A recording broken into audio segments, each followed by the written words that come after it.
How are we now? Oh, Oh way yeah, you're better. good. Crazy. All That's right, on your boys. phone? Yeah. Yeah, there's Yeah. something going on with your home internet right now for sure.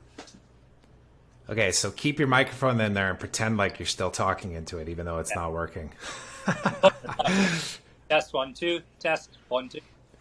Or Perfect, you could man. record it on your computer and then sync it later, but maybe that's a little too elaborate. We're not that fancy, man. Oh, maybe. Wait a second. You probably are. You're mixing music and stuff all day, aren't you? I know, but I was the one that couldn't get my microphone working. This is true. This is true. I don't know, man. It's funny though, because this is a good way for us to start because we don't want any kind of formalities to what we're doing here because we even said that this is just a jam session. But I was telling Mike before you hopped on that I feel like today he's like, hey, how's it going? And I said, dude, I'm just juggling balls today. And some of them are bouncing and others are shattering in the corner. And I know you guys can relate because you each have two kids under 6, just like me. And in my world, it was, Bodie ripped a shelf down off the wall at at the preschool today. And then the teacher reached out to all the parents and said that all the kids have been disrespectful and ripping books and stuff. And I just said, man, it's like, this is my life now. I'm now in these dynamics of conversations with parents where I remember thinking one day I will be there standing on the side of the soccer field or whatever. And trying to engage in a conversation with somebody where I just have no connection to, or maybe I do, but can you guys relate? And I know Mike said, "Oh yeah, big time." I said, did you get told that your kid spit on somebody yesterday when you picked them up from school? Because I did. So I can relate. I can relate. Every day is We different. should do a round table here because I heard just a couple weeks ago my kid like we're here in Fernie, so skiing's big, right? So he's got a little ski pass on his jacket, but it broke in half, so it was really sharp. And so we got a note in his agenda that said, Smith cut another student with a broken ski pass today. Oh my lord! Shank. You know? Yeah, he's just like shanking kids in the playground with a broken ski pass. I mean, he's resourceful at least, right? Yeah, it's innovative. I was It's saying good it's like, survivalist. yeah, it's like kids in the Bronx might use a knife, but like kids here in Fernie broken ski passes. That's right. That's legit, man. That's badass. But yeah, no, we're all going through that for sure. Yep. Yes. Well, hey, the purpose of doing these chats is just to introduce the guys that are in the inner circle with us here to everybody that we can reach because one, we see what you're up to. We've got glimpses as to the depth of like what some of your big crazy ideas are and what you're pursuing in life and where you currently are and where you want to get to. And we want people to know about you and kind of what you're up to. So with that, let's maybe just start and say, why don't you introduce yourself, Will? Who is Mr. Will Ripley? All right. Well, I am Will Ripley. I'm a guy. I live in Canada. I'm a dad. I'm a guitarist. I'm an online marketer. I'm a paintball player. I'm a mountain biker. I'm a skier. I'm just a guy, man. I'm just a dude trying to do my best and having some impact and adding some value into this world and trying to be a good husband, trying to be a good dad. And yeah, trying to be a good guitarist, a good musician, a good teacher. So I would say in a nutshell, that's who I am and what I do. So Beautiful. I'd beg to differ on some of those. I would say you've entered a great level. There's some mastery, just not in hooking up your microphone. That's the only thing that's like lacking. hey man, you can't win them all, Like I'll get on stage and I'll play a song that I've played a million times or a solo that I've played a million times, and then for whatever reason that day and in that moment, shit can hit the fan. Gone. Mm-hmm. And that's kind of like the beauty of playing live, on stage is like you've got one crack at this song or one crack at this guitar solo. Mm-hmm. All the practice, all the years, all the rehearsals, all that, they all lead up to that one moment. And yeah, I mean, like you either sink or swim, but that's part of the intensity of playing live and putting yourself on in those moments, you know, like sometimes something amazing can happen and it can be even better or more magical than in rehearsal and all that preparation you put in. Something else can come out. And there's something really special about playing live and performing for people, you know? Yeah, and it's such a difference from the TikTok videos, for example, that you're creating now too. I know you shared one with us recently that was awesome, man. Like I love sent it to you. Yeah, it was wicked. Like the mix and how things were kind of mixed together with the different guitars and all that. And that takes multiple takes, and then it has to go to a video editor, and then it's polished up and made sound really, really good, right? It's so different than what you're talking about. But Wonderwall and the Chili's. I mean, how can you go wrong? Yeah. Incredible. Yeah, man. Yeah, I mean, like the team that just got released yesterday, but like 2 weeks ago, we released a Hotel California by the Eagles, me playing that, and then we did Cranberries, the Cranberry Zombie, that tune, and so though each one of those TikTok videos, one has 2.3 million views on it, and the other one has like 1.5 million views. Yeah, wow. So just in the last few weeks, it's pushing like 3 million views on TikTok alone. That's exciting. It's nuts. So I know, because that's like the big thing, right? Everybody's like, oh man, TikTok's the thing. You got to get into TikTok. You know, and for I feel like anybody who's, you know, really over 20 years old is, I don't know, or maybe over 30 years old is just like, what, another social media platform? Are you kidding me? Like, I'm not going to get into that. And I don't have a TikTok account personally. And I don't go on TikTok. You know, the very first thing that I noticed when these short videos were coming out was like these companies, whether it was YouTube Shorts or TikTok, they knew that I was a guy. And the very first thing, like what they try to like hook me in on is like basically hot girls dancing. You know, you can almost see up their dresses or almost see up their skirts, or like just these beautiful women. And it's like, it's very tempting.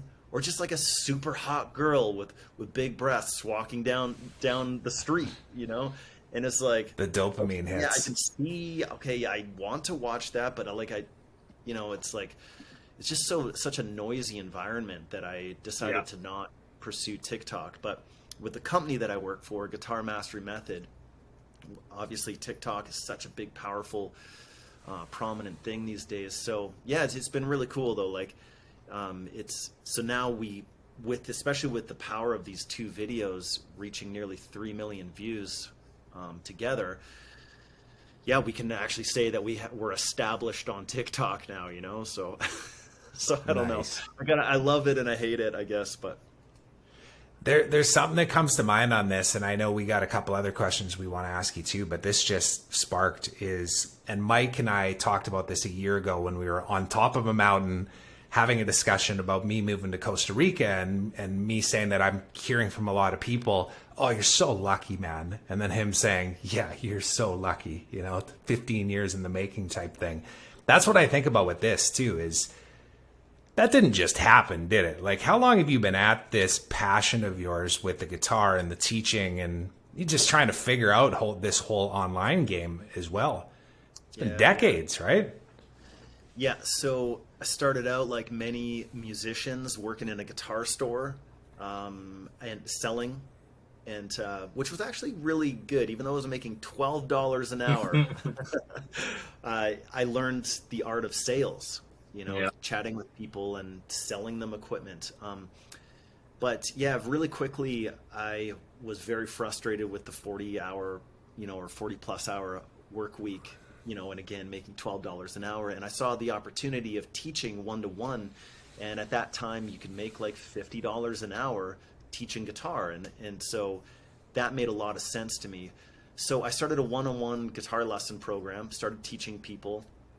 And you know, fast forward, grew my business up to a level where I had a wait list. So I started hiring other people. And yeah, no, this is in Vancouver, so I was teaching everybody from like kids to celebrities. If you remember the Real Housewives of Vancouver, Yeah. yeah, I taught one of the women in that show, Ronnie. She was a real kick, man. She was really something. And so I teach her and teach all these people all over the city, and yeah, I became quite successful with it. But then also became frustrated with, okay, like if I had if it's just that whole thing about trading time for money, and I think that's one of the biggest kind of like evolutionary steps in business is learning how to not trade your time for money. Mm-hmm. And although, like I said, at one time, $50 an hour was very attractive, and it was a huge life upgrade in so many ways. But then, like I said, it also becomes this kind of like death sentence in a way, because like the only time you're making money is when you're working. So I really had this big plan and idea of creating online digital products and a YouTube presence and things like that. So when I launched into that whole realm, like I was just such a total beginner. And actually, I think it's important to say that Trevor reached out to me as a guitar student, and I started teaching him, and that's how our relationship started. And right around that time, like I said, I was looking at creating a digital product and an online presence, and Trevor knew way more about that stuff than I did. And so we started doing a work trade. I was teaching Trevor guitar lessons, and then he was helping me do the necessary steps to launch my first course. And so I believe it was, so we're talking like I'm turning 37 this year, and so I started teaching guitar when I was 20. I launched my recorded and launched my first program when I was about 26. So that was, so we're going on 20 years of teaching guitar, but yeah, I've had this online business for over 10 years now. So, but yeah, Trev, you helped me launch my first online program. Yeah, it feels like it wasn't that long ago, but I remember signing up to win a free guitar or something on a Facebook group. I think that's where it started. Referral. I had a contest. That's right. Yeah. Tuck you in. Yeah, and it just evolved from there. But I think there's another interesting piece to this, though, too, which is we're talking about 2 decades of mastering crafts. And we kind of joked around at the start of this call that we're all dads, but we're only 5-6 years into this. And we expect to be perfect at this thing. It's just an interesting reflection of, oh, that's right. We got to put in the time and ask for help along the way. I'm so grateful that I spent that decade of my 20s grinding. I saw my friends and people that were, my peers, like having more fun than me. And that was tough, dude, to see, like, yeah, just people living the good life, the good 20s, where I was just spending a lot of time, crushing it in the office and with this dream and this vision, and man, it was a long, frustrating road. I mean, so Trevor, thank you for helping me launch my first program. Yeah. But I don't know if you remember, but I garnered a list of like 100 people through this contest. Okay. And we learned if you create an online contest, you'll get all these email entries, and then you can launch a program. They'll buy your program, and then you can buy a guitar and give away a guitar. And it's just money, money, money. And I was thinking, oh man, if I don't know, 50 people buy my program, I'll be able to buy this guitar. I'll have I'll be able to launch this whole career. So I did not sell a single membership. I did not make any money. And so I actually pulled the plug on the whole guitar giveaway because I didn't have any money to buy this guitar that I was trying to do this contest with. Yeah. So, I look back on that, and I wish I could have like afforded that guitar to give away. Like I couldn't even do that, man. So it was very very humble beginnings. You know, even though I had a program, I launched it. Trevor, you helped me with all that like crazy WordPress setup and membership setup and all the, you know, and all that stuff. But like, man, to actually start creating or making online sales and making a significant income, that was a different step and a different stage. Maybe there's a redemption contest to happen here. Oh, that's a good point. Could be. Yeah, that's a good point. Yeah, I should tell this story. Yeah. Be like, you know, my first contest, I couldn't actually go through with it. But this time, Hey, I'm sure there's people that can relate out there. There always are. oh man, I mean, with Trevor, we've talked a lot about this. Like, you learn from all these online gurus. The big message out there is like, you know, not to talk trash about Tim Ferriss or anything, like, but the 4-hour work week, you know, oh, online sales, you hardly have to work. You just make sales in your sleep. And it's like all this stuff that you hear. And I mean, all those things are true in ways, but once you actually get into online marketing, you realize that you absolutely have to bust your ass all the time. And if you don't, like, sales will decline. Even if you get, like, I had a YouTube, or I still do have a YouTube channel or access to it. Anyways, I've sold my business now, but with, you know, 7 million views on the channel and tens of thousands of people that have gone through my mailing list and my programs and all that kind of stuff. But yeah, man, there's a programming. I've talked about this before, that, you know, this wasn't just, we found it interesting and we dabbled.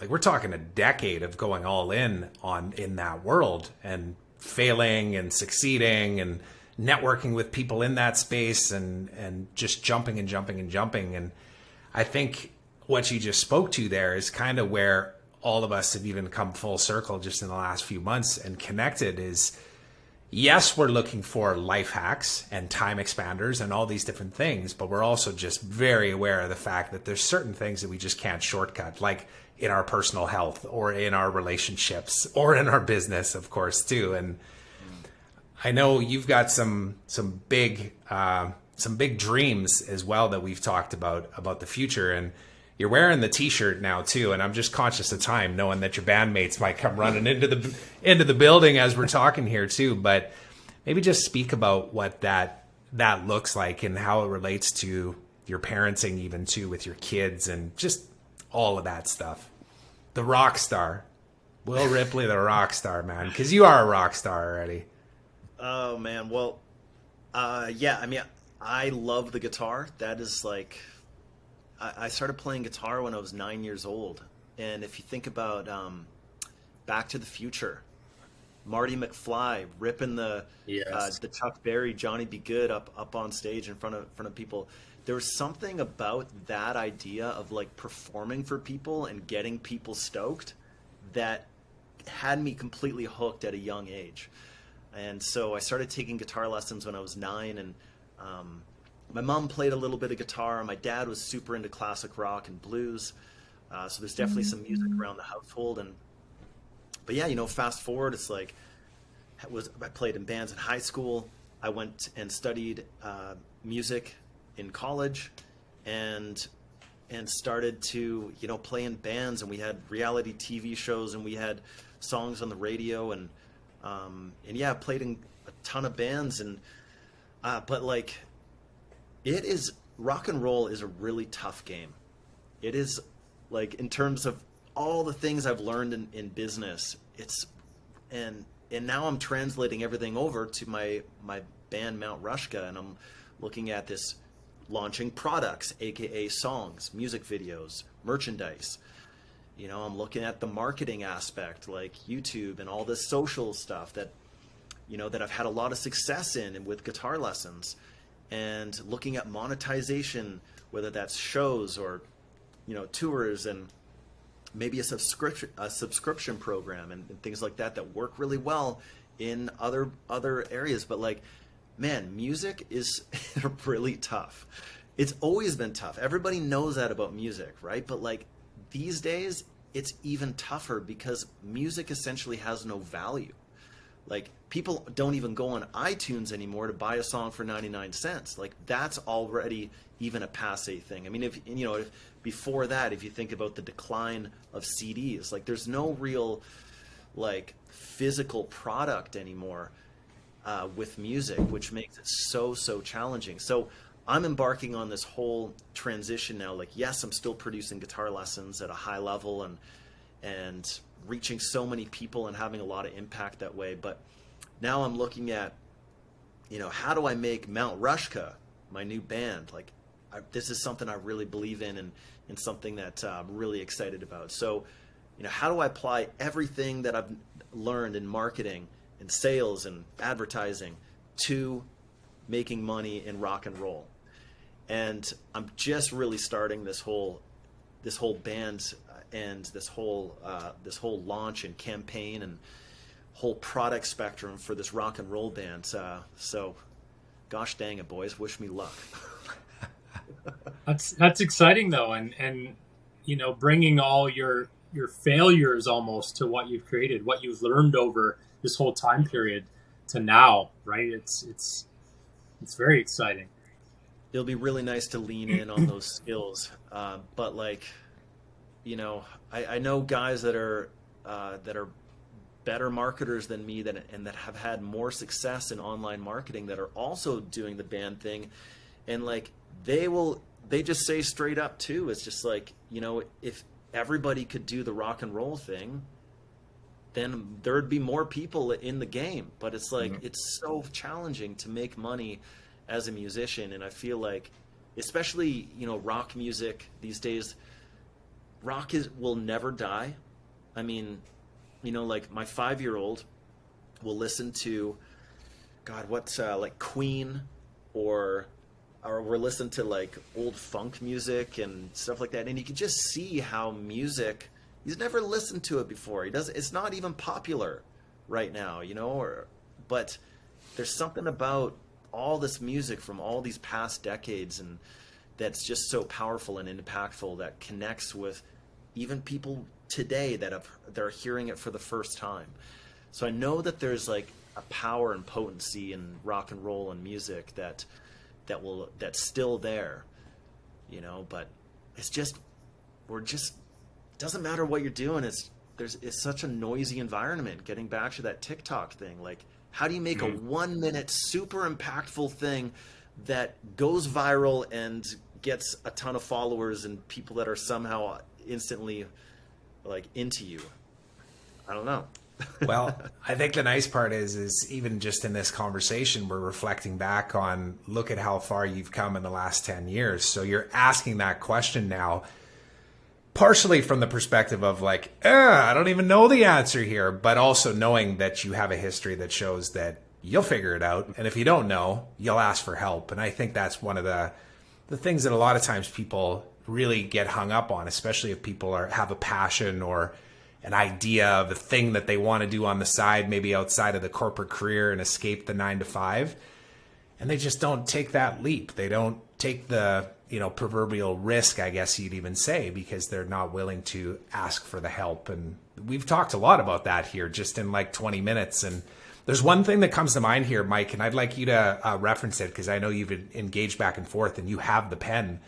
But it's Charlie Speaks, right? Is his Instagram? Yeah. He talks. Yeah, maybe talk about what his little tagline is there, because it's so relevant to where Will's at right now as far as like, you know, he has the ability to. Oh, it's incredible, right? Charlie talks at, you know, from high school level and up, and he deals with a lot of athletes and high performers. But his whole story and his whole basis for what he does is that you hold the pen to write your own story, right? So everybody holds the pen to their life, and he has a crazy backstory. But the message is that he was literally handed a pen one day and told that. And he designed his whole life around this story now of speaking that inspiring message of that we all have the choice. We all hold the pen in our hand to create what we desire. So it's really powerful. And I just met him through Instagram and some shared messages. And Charlie mailed me a physical pen with some beautiful messages on it. So he's not just talking a big game. He's literally creating that connection point with everybody that he comes across. And in fact, Trev, he messaged me yesterday and said, what's your partner's address? Because I realized I didn't send him one. Oh, yeah. Good luck. Let's see how he gets it down to Costa Rica. That's what I said to him. I was like, I just want to send it to me to take down. Yeah, that might be the better way. Nice. Yeah, no, that's cool. Like, I see you guys leaning into those types of messages, really just leaning in on the stuff that we're doing inside the inner circle, and yeah, just some of the daily reminders that you guys are putting out there, and some of the homework that you could call it, or the habit trackers, or basically, you guys know what I'm saying. It's like the evening and morning check-ins and stuff like that. Yeah, the prompts and whatnot. Yeah, the prompts that you guys are putting out is, you guys are leaning into that type of messaging and just reminding us, like, we can create our own reality. We can create our own future. You can write your own story. You can look at your own reality and make a choice if it's disgusting, if it's terrible, if it's awful, or if it's absolutely beautiful and serene. Yeah. Gosh, isn't that the secret to life?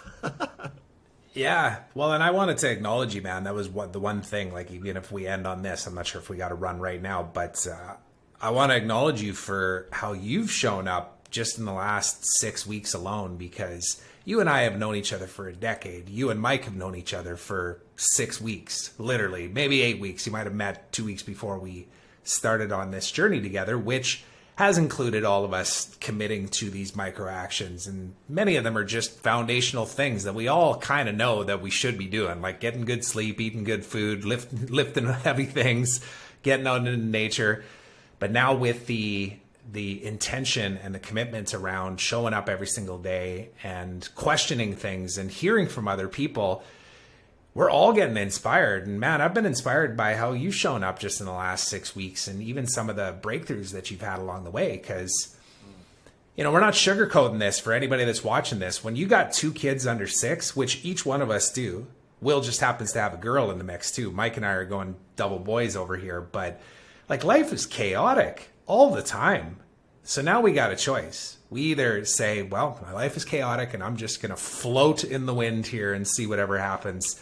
Or we can intentionally approach our days and make sure that we are flexible, but that we have some non-negotiables that ultimately make us all stronger. And yeah, I appreciate you, man. And I know the boys and the gal, because I think you got one gal in your band too, don't you? But I think they just showed up. So drummer man just showed up. What's up, buddy? Hey, um, man.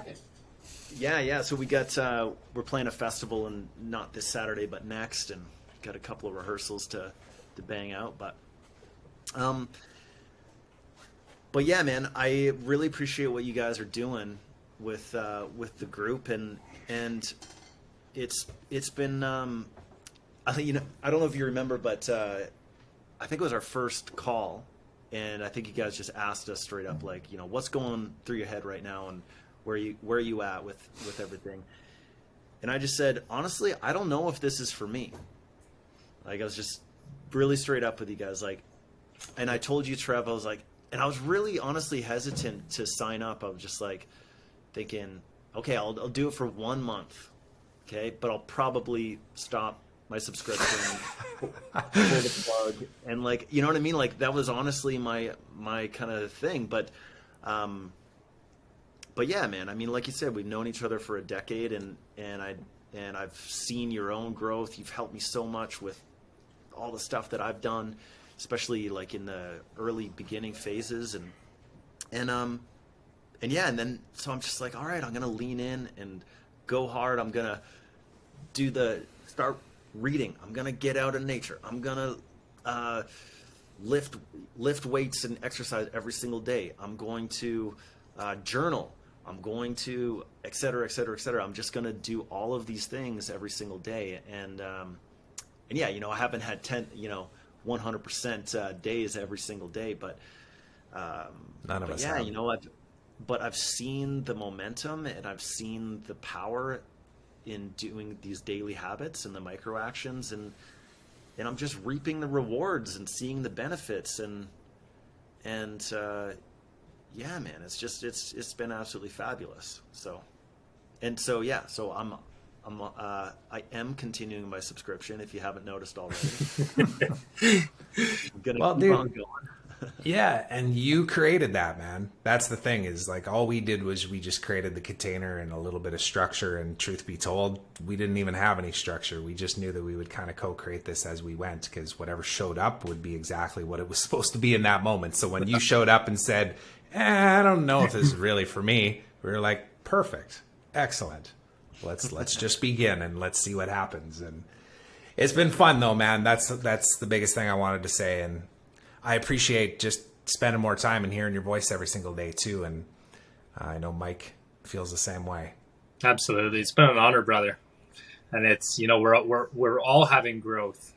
And, you know, as much as we've created this space and container, as we've said, you know, I learned to start measuring my water from you. Exactly. Right. I finally looked at the bottom of this thing. 1.15 liters. Yes. That's right, man. Yeah, I'm using empty peanut butter jars. This is 1 liter. There we go. Dude, I got the same one. But it sounds like we should let you go rock and roll, brother. But we appreciate your time. We appreciate you, and opening up a little bit more about your story, because it's incredible to watch and be some very small part of. Well, cheers, guys. I really appreciate the. Yeah, I mean, like, you guys just offer the space to for that every single day on the WhatsApp group, and it's just I think it's important to share. You know, I think everybody deserves that opportunity, and so thank you guys. Appreciate it a lot. Of course, man. And it'll be fun to continue to document this journey as we go too, because it's amazing what we create when we actually speak it out into the world. And you said a whole bunch of stuff today that it'll be fun to look back on in 3 months, 6 months, 9 months, and beyond. So we'll do it again. Yeah. All right, man. Okay. Cheers, brother. Guys.